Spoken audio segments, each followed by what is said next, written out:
Pacifists and radicals.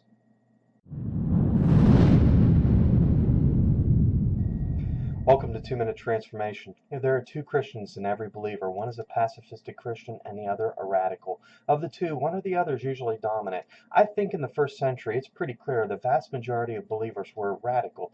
They didn't practice silent faith. They weren't fundraising in the community for the church auxiliaries annual drive. They didn't host community bingo night.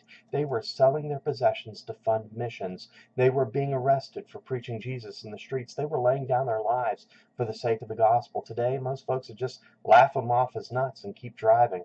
A pacifist is someone who opposes violence and war to settle differences. Now, some believers get pretty spiritual about propagating a gospel that paints Jesus as a limp-wristed, pacifistic Messiah, but that simply is not the Jesus of the Gospels. Sure, he preached love your enemies. He also confronted his with the truth.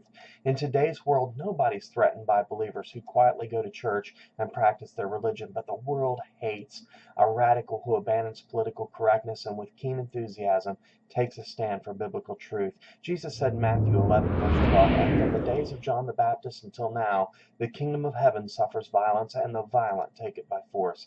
The idea here is that from the moment John the Baptist began to prepare the way for Jesus, the world has reacted with violent hatred for what God was about to do right here on planet Earth. Jesus says here the action of militant hatred for the kingdom requires an equally strong and passionate reaction from his followers. Hey, this isn't a call to go buy a gun, but it is a call to radical prayer, fasting, proclamation, sacrifice. God is looking for radical witness.